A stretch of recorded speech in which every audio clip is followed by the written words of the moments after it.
আমার প্রথম দোকানদার ওই ইহুদি লিডারটাকে ডাক দিয়া বলে, কিরে ইহুদি ভাই, না না, আমার কাছ থেকে নিলেও আমি 400 দিরহাম রাখতে পারবো, কিন্তু আমি তোমার কাছে আসবাবপত্র বিক্রি করতে পারবো না। বলে কেন? কিরে ইহুদি লিডার, একটু তাকায় দেখো না, আমি সকাল থেকে নিয়ে এই পর্যন্ত অনেক টাকা ইনকাম করেছি, কিন্তু আমার পাশের দোকানদার ব্যক্তি সকাল থেকে নিয়ে এখন রাত হয়ে গেছে, রাত পর্যন্ত 1 টাকাও বিক্রি করতে পারে নাই।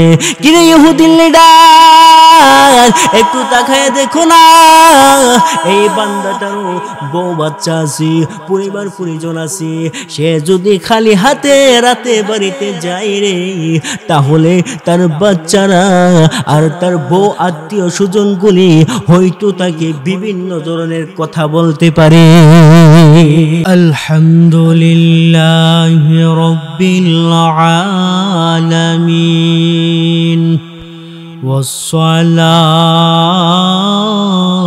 ওয়াসসালামু আলা সাইয়্যিদিনা মুহাম্মদ ওয়া আলা আলিহি ওয়া আসহাবিহি ওয়া সাল্লাম। الذي دعا الناس من عبادة الأوثان إلى عبادة الرحمن، ونشهد أن لا إله إلا الله وحده لا شريك له، ونشهد أن سيدنا وسندنا وحبيبنا ومولانا محمدا عبده ورسوله، الذي أرسل إلى الناس كافة بشيرا ونذيرا وداعيا إلى الله بإذنه وسراجا منيرا. أما بعد، فأعوذ بالله من الشيطان الرجيم. بسم الله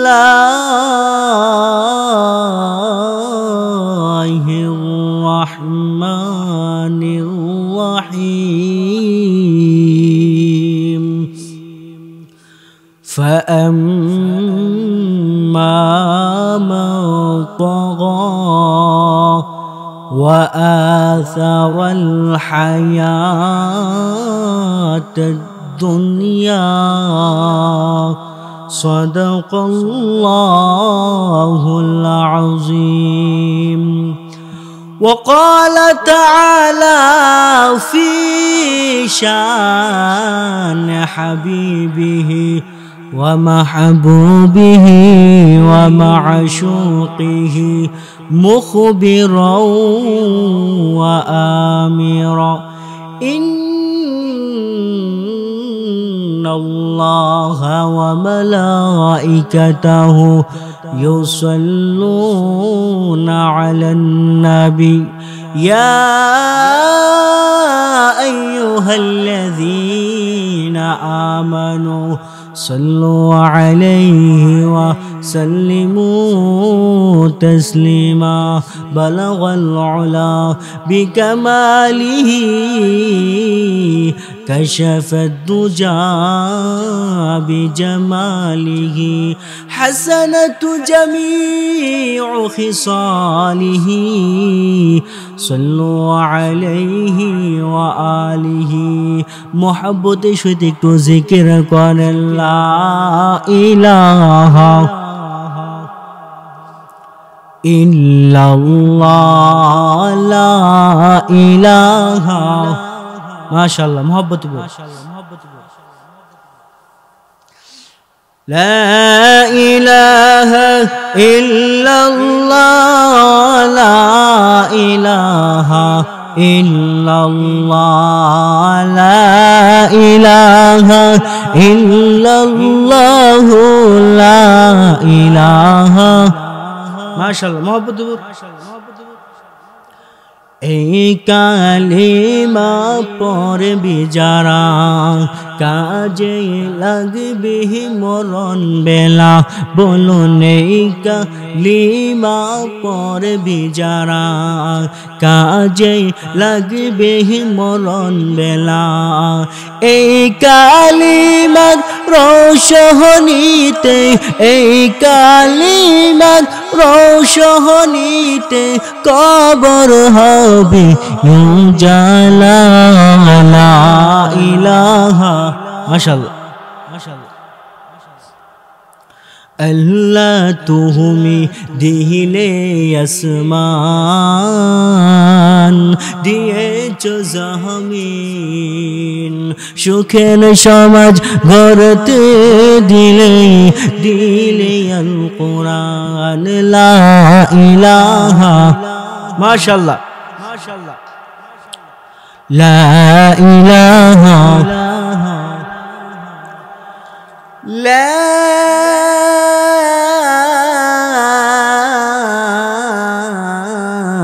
ইলাহা ইল্লাল্লাহ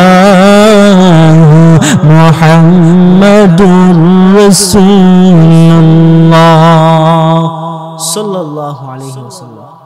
আজকের মাহফিলের বর্তমান অধিবেশনের আমার সম্মানিত সভাপতি সাহেব মাদ্দাজিল্লাহুল আলী, উপস্থিত ওলামে কারাম, তোলাবে আজম ও আমার প্রাণ প্রিয় ধর্মীয় যুবকবৃন্দ ভাইরা, পর্দার আড়াল থেকে ওয়াজ শ্রবণ করতেছেন আমার সম্মানিত মা ও বোনেরা, সর্বপ্রথমই মহান রব্বুল ইজ্জত ওয়াল জালালের দরবারে শুকরিয়া জ্ঞাপন করি, যেই স্রষ্টা আপনাকে আমাকে বহু মানুষ থেকে যাচাই বাছাই করে দুনিয়াবি যাবতীয় ব্যস্ততা থেকে ফারেক করে আল্লাহ পাক রব্বুল আলামিন আমাদেরকে একটি নূরানি কুরআনি বরকতি রহমতি জলসায় আশা এবং বসার মতো তৌফিকটুকু দান করেছেন।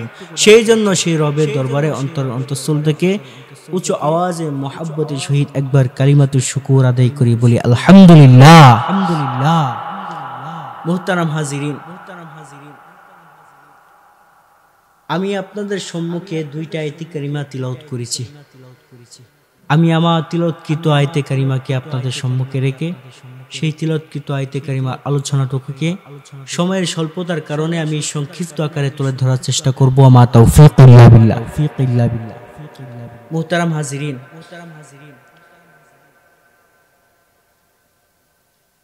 এই সাত আসমান, সাত জমিন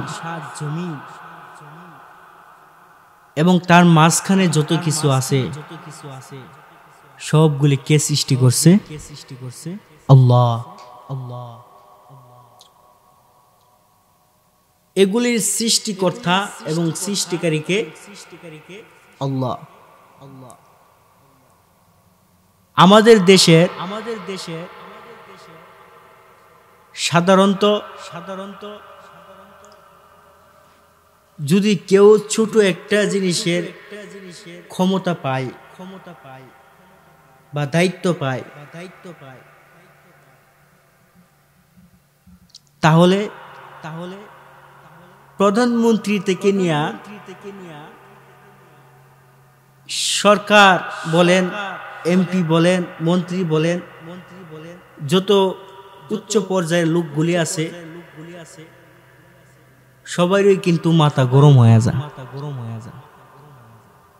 যেমন কথার কথা আমি আপনাদেরকে বোঝানোর ক্ষেত্রে একটা কথা বলি, রাষ্ট্র পরিচালনার দায়িত্ব যদি কেউ পায় তারও কিন্তু মাথা ঠিক থাকে। কারণ হলো সে উচ্চ পর্যায়ের মানুষ, সে একজন রাষ্ট্রের পরিচালক, একটা দেশের পরিচালক।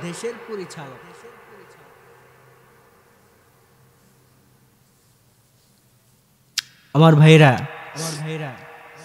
আল্লাহ পাক রব্বুল আলামিন তিনি আসমান জমিন সৃষ্টি করছে। তিনি এত কিছু সৃষ্টি করার পরেও আল্লাহ পাকের ভিতরে কি কোনো অহংকার আছে? কি বলেন? আর আমরা যদি ছোটখাটো একটা জিনিসের দায়িত্ব পাই, কিভাবে সেটাকে বিক্রি করে খাইতে পারবো, কিভাবে ভারতে প্রচার করতে পারবো, আর ভারতের কাছে কিভাবে আমরা বিক্রি হতে পারবো, আমরা সেই চিন্তা ধারণা নিয়ে চলি।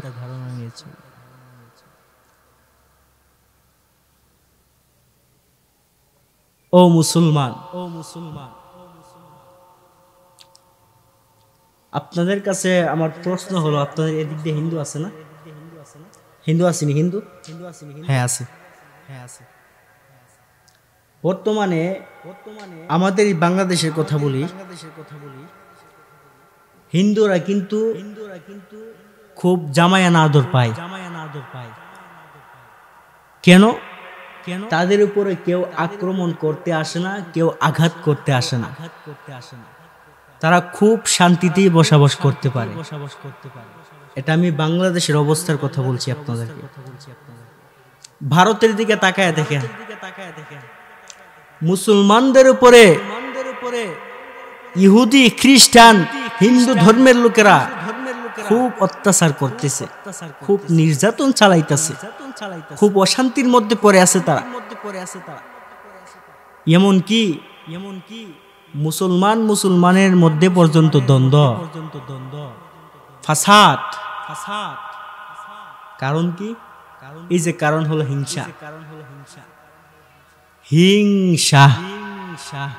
এই হিংসা শব্দটা পুরাটা দেশকে খাইছে, সব কিছু তছনছ করে দিছে হিংসার কারণে। আপন ভাইকে দেখতে পারে না, একটা বন্ধুকে দেখতে পারে না। হিংসা যদি মনে সৃষ্টি হয়, হিংসার কারণে অনেক কিছুই করা সম্ভব। অনেক অপমান, বেইজ্জতি ও অসম্মানী পর্যন্ত হতে হয় এই হিংসার কারণে। আপন লোকজনকে পর্যন্ত হারাতে হয়। হিংসা ভিতরে রাখা যাবে। হিংসার কারণে আপনি জাহান্নামে যাবেন, এর মধ্যে কোনো সন্দেহ নাই। এই হিংসা শব্দটা আপনাকে জাহান্নামে নিয়ে যাওয়ার জন্য যথেষ্ট।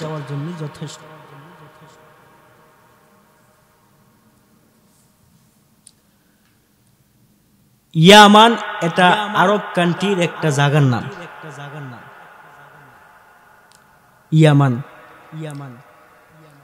ইয়ামান দেশে 400 ইহুদি, 400 ইহুদি, তাদের কাছে বদ্দা শরীফের ইসলাম ধর্ম গ্রহণ যে করে মানুষে, এই খবর চলে গেছে। ইসলাম ধর্ম গ্রহণ করার খুব উন্নতি দেখা দিছে, ইসলামের উন্নতি দেখা দিছে। এই কথাগুলি যখন তাদের কানে পৌঁছে গেছে, তখন তারা সকলেই মিলে মিটিংয়ে বইছে, পরামর্শে বইছে। বদ্দা শরীফে ইসলামের উন্নতি দেখা দিছে, কারণটা কি? কি কারণে আমাদেরকে একটু জানার দরকার আছে।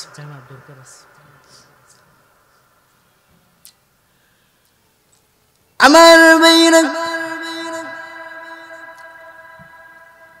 এমনি ইহুদিরা তাদের একজন লিডারকে নিযুক্ত করেছে, একজন লিডারকে তারা বেছে নিয়েছে। এই লিডারকে বলে দিয়েছে, ও নেতা সাহেব, আপনি বদ্দা শরীফে অংশগ্রহণ করবে এবং আপনি লক্ষ্য করে দেখবেন কিসের কারণে ইসলামের উন্নতি দেখা দিয়েছে, কারণ কি? এমনি ইহুদির লিডার ইয়ামান দেশ থেকে বদ্দা শরীফে আসবে, অতিক্রম করতে করতে আস্তে আস্তে রাত ঘনিয়ে আসছে, রাত হয়ে গেছে। এমনি ইহুদি ব্যক্তি তাকায়া দেখি বদ্দা শরীফের বাজারের মধ্যে সবগুলি দোকানপাট বন্ধ হয়ে গেছে, শুধুমাত্র 2টা দোকান খোলা আছে। এমনি ইহুদি লিডার প্রথম দোকানদারের কাছে চলে গেছি, দোকানদার ভাইকে ডাক দিয়া বলে, কিরে ভাই, আমি আমার রাষ্ট্র থেকে আমি আপনাদের কাছে চলে আসছি। এই মুহূর্তে আমি তাকায়া দেখলাম বাজারের অন্যান্য দোকানপাটগুলি বন্ধ হয়ে গেছে, শুধুমাত্র 2টা দোকান খোলা আছে। কিরে মুসলিম ভাই, আমার সাথে কোনো কিছু নাই, আমার কয়েকটা বালিশের প্রয়োজন, আমার কিছু মালমালাদের প্রয়োজন, কিছু আসবাবপত্র প্রয়োজন, তুমি কি আমাকে একটু সহযোগিতা করবানি, আমার কাছে কি বিক্রি করবানি? এমনি প্রথম দোকানদার ভাই ডাক দিয়া বলে, কিরে ইহুদি ভাই, না না, আমি তোমার কাছে বিক্রি করতে পারবো না, আমার পাশে একটা দোকানদার আছে, এই দোকানওয়ালার কাছ থেকে তুমি ক্রয় করে নাও, তুমি কিনে নাও, আমি তোমার কাছে বিক্রি করতে পারবো না। এমনি ইহুদি লিডার ওই দ্বিতীয় দোকানদার ব্যক্তির কাছে চলে গেছে, ওই দোকানদার ব্যক্তিকে ডাক দিয়া বলে, কিরে মুসলিম ভাই, আমি তোমার কাছে এসেছি, আমি ইয়ামান রাষ্ট্র থেকে এসেছি, আমার কাছে কোনো মালমালাদি নাই, কোনো আসবাবপত্র নাই, অনেক রাত হয়ে গেছে, আমি কিভাবে রাত্রটা যাপন করব, কিভাবে আমি রাত্রটা যাপন করব? এই চিন্তায় সে কিছু আসবাবপত্র চাইতেছে, বিছানার প্রয়োজন, বালিশের প্রয়োজন। এবার দ্বিতীয় দোকানদারের কাছে যখন গেছে, তাকে যখন বলতেছে, ভাই আমাকে যে কিছু আসবাবপত্র দিবেন, বালিশ দিবেন, থাকার মতো একটা পরিবেশ করে দিবেন, এর বিনিময়ে কত দিরহাম দিতে হবে? সে জবাব দেয়, 400 দিরহামের প্রয়োজন। 400 দিরহামের বিনিময়ে আমি আপনাকে আসবাবপত্র দিতে পারি।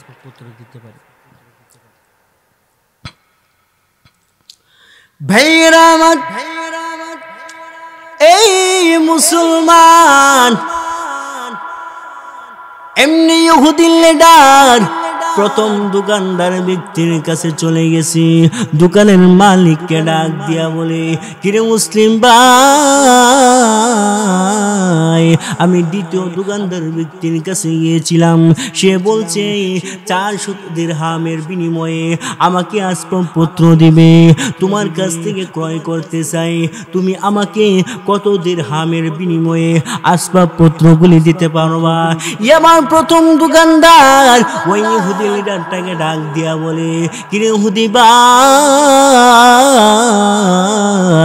না না, আমার কাছ থেকে নিলেও আমি 400 দিরহাম রাখতে পারবো, কিন্তু আমি তোমার কাছে আসবাবপত্র বিক্রি করতে পারবো না। বলে, কেন? কিরে ইহুদি লিডার, একটু তাকায় দেখো না, আমি সকাল থেকে নিয়ে এই পর্যন্ত অনেক টাকা ইনকাম করেছি, কিন্তু আমার পাশের দোকানদার ব্যক্তি সকাল থেকে নিয়ে এখন রাত হয়ে গেছে, রাত পর্যন্ত 1 টাকাও বিক্রি করতে পারে নাই। কিরে ইহুদি লিডার, একটু তাকায় দেখো না, এই বান্দাটারও বউ বাচ্চা আছে, পরিবার পরিজন আছে, সে যদি খালি হাতে রাতে বাড়িতে যায় রে, তাহলে তার বাচ্চারা আর তার বউ আত্মীয় স্বজনগুলি হয়তো তাকে বিভিন্ন ধরনের কথা বলতে পারে। আমাদের সমাজের কথাই আমরা বলি, যদি আপনি আমি দোকানদারি করি, দোকানদারি কইরা যদি কিছু টাকা পয়সা হাতে না নিয়ে যদি বাড়িতে যায়, দেখবেন আপনার বউ নারাজ, আপনার সন্তান নারাজ, আশপাশের মানুষ নারাজ। কেন? সারাদিন দোকানদারি করছে, রাত্রেও সে উজাগরি কইরা, সে সজাগ থাইকা দোকানদারি কইরা 1 টাকাও হাতে দিতে পারলো না। কোনোভাবেই এটা মেনে নেওয়া যায় না। আমার ভাইরা, এই মুসলমান এমনি ইহুদি লিডার এমনি ডাক দিয়া বলে, কে মুসলিম ভাই, একটা উপকারের স্বার্থে তুমি এত বড় একটা উপকার করলা, তোমার কোনো উপকার নাই, তোমার কোনো স্বার্থ নাই, শুধু ওই লোকটার উপকারের স্বার্থে তুমি এত বড় একটা কিছু করতে পারো না রে ভাই। আমাকে তুমি চিনতে পারো নাই, আমি একজন ইহুদির লিডার হয়া তোমাদের এখানে অবস্থান করেছি, আমি দেখার জন্য তোমাদের এখানে বলে ইসলামের উন্নতি দেখা দিয়েছি, এটা দেখার জন্য আমি ইয়ামান রাষ্ট্র থেকে চলে এসেছি। কে মুসলিম ভাই, আর দিনই করবো না, আমি একজন ইহুদির লিডার, আমার সাথে আরো 400 ইহুদি আছে, আমাকে একটু সময় দিবানি, আমাকে একটু সময় দিবানি, একটু সময় যদি দাও, আমার সঙ্গে আরো 400 ইহুদিরা আছে, আমি তাদেরকে আনবো রে, আর আমরা সকলে মিলে আপনার হাতে হাত রাইখা ইসলাম ধর্ম গ্রহণ করে নিব। সুবহানাল্লাহ। চিন্তা করেন, তারাও তো মুসলমান ছিল আর আমরাও মুসলমান, আমাদের অবস্থা কি দেখে? এই হলো মুসলমানদের ইতিহাস। আমরাও মুসলমান, তারাও মুসলমান। চিন্তা করেন।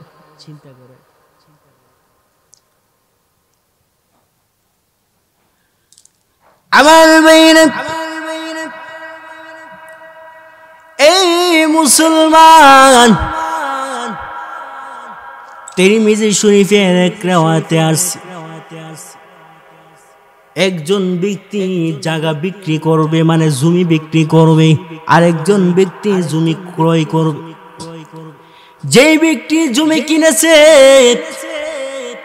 ওই ব্যক্তি কিছু কামলা রাখছে, মানে কিছু মনি রাখছে, কিছু চাকর রাখছে, ওই জমি খনন করে করে পুকুর বানাবে।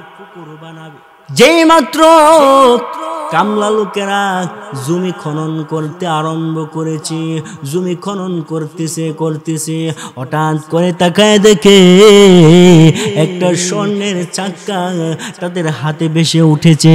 এবার এই স্বর্ণের চাক্কাটা হাতে নিয়ে একে অপরকে ডাক দিয়া বলে, কিরে মুসলিম ভাই, আমরা কিভাবে এই স্বর্ণের চাক্কাটা গ্রহণ করব?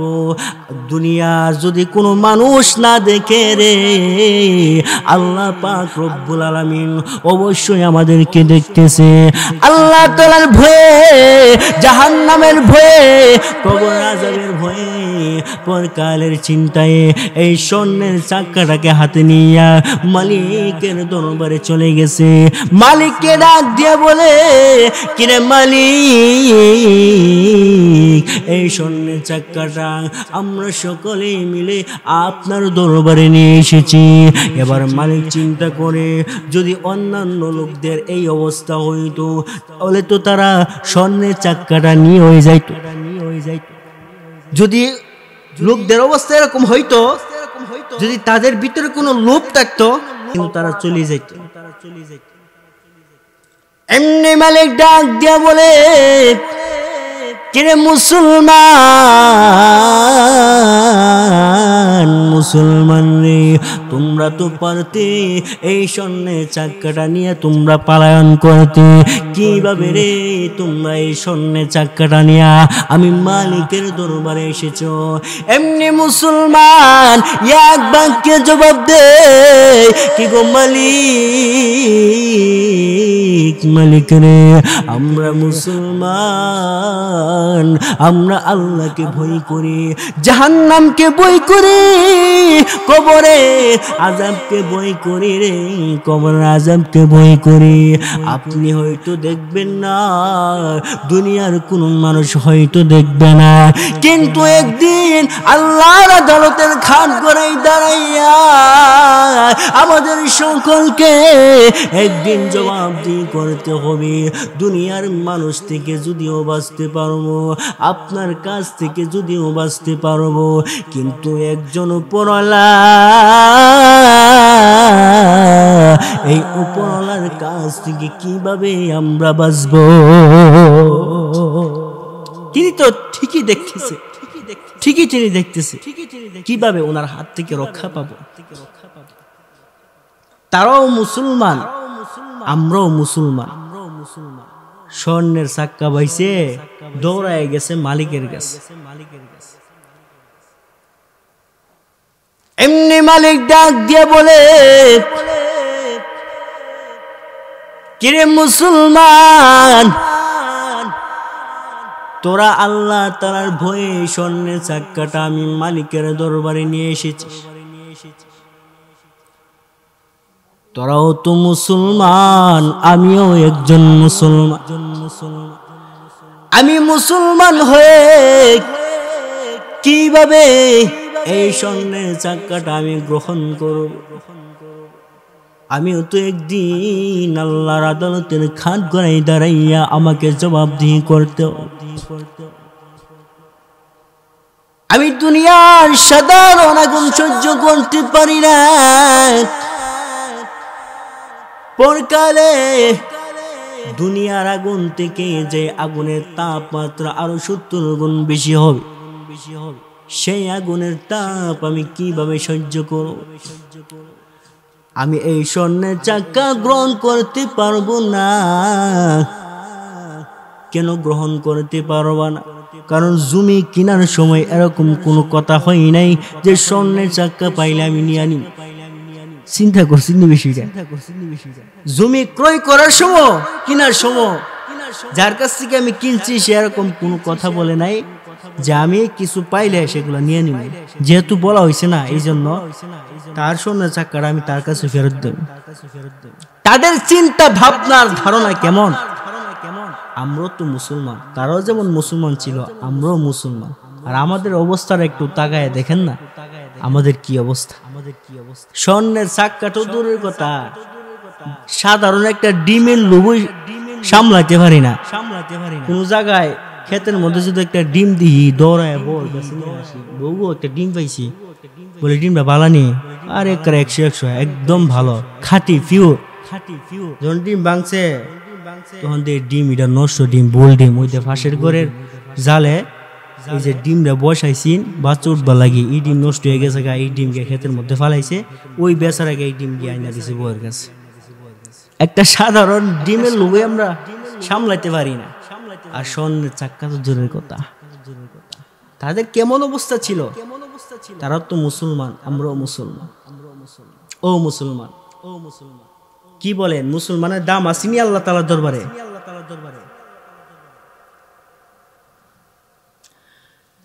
আমার ভাইরা, আল্লাহর নবী, বিশ্ব নবী রাহমাতুল লিল আলামিন দুনিয়ার উম্মতদেরকে মেসেজ দিয়েছি, কিরে উম্মতেরা, একটা মুসলমানের দাম আল্লাহ রাব্বুল আলামিনের দরবারে কি পরিমাণ জানোনি? 7টা আসমান কি, 7টা জমিন কি, এবং এগুলার মধ্যে যা কিছু আছে সবগুলিকে যদি এক পাল্লায় রাখা হয়, আর যদি একটা মুসলমানের একটা সেজদাকে যদি এক পাল্লায় রাখা হয়, তাহলে মুসলমানের সেজদার পাল্লাটা ভারী হয়ে যাবে। সুবহানাল্লাহ। আমার ভাইরা, এই মুসলমান সেজদা করতে হবে কাকে? সেজদা করতে হবে বলে আল্লাহ রব্বুল আলামিনকে সেজদা করতে হবে। দুনিয়ার কেউ সেজদা পাওয়ার উপযুক্ত না। আমাদের সমাজে এমন লোক আছে, ওই সেজদা করে গিয়ে ফির সাহেবের কারে সেজদা করে? আপনার এই দিক দিয়ে মনে নাও থাকতে পারে, অন্য অন্য দিক দিয়ে আমার সহে দেখা। পীর সাহেবের কদমে জড়ায় ধইরা সেজদা করে, পীর সাহেবের কাছে নত হয়। আর এমন পীর যে পীর 1 বছর ধরে গোসুলি করে না, এমন পীর আসেনি? হ্যাঁ, কেমন খারাস, 1 বছর যাবৎ গোসুলি করে না, আবার 1 বছর পরে যে গোসলের যে পানি দিয়ে 1 বছর পরে গোসল করে, এই গোসলের পানি আবার ওই যে মুড়িদান গিয়া গ্রহণ করে, বোতলের মধ্যে ঢুকায়া আবার নিয়ে আসে। এই পানিগুলি নাকি বিপদ আপদের বন্ধু। চিন্তা করেন বেশি, আমাদের দেমাগ আর মেজাজ কি পরিমাণ নষ্ট হয়েছে। ও মুসলমান, যদি কাউকে জিজ্ঞেস করা হয় নিজেকে মুসলমান দাবি করি, কিন্তু মুখের মধ্যে দাড়ি নেই, আসেনি এমন লোক? বলে আমার জন্য দোয়া করি, আমি একজন মুসলমান, আমি নবীর আশেক। নাম যদি জিগায়, নাম কি? মুসলিম উদ্দিন। বাবার নাম কি? আসলাম উদ্দিন। দাদার নাম কি? কলিম উদ্দিন। দিনের কোনো শেষ নাই, কিন্তু কাজের বেলা কোনো ঠিক নাই। নাম কি অস্তে, নামের জন্য সবকিছু, কিন্তু কামের বেলা নাই। এমন লোক আসেনি? ও মুসলমান, মুসলমানের দাম আল্লাহ তাআলার কাছে অনেক অনেক বেশি। আল্লাহ নবী বলেন, লা তাকুমুস সাআতু হাত্তা লা ইউকালা ফিল আরদি আল্লাহ আল্লাহ।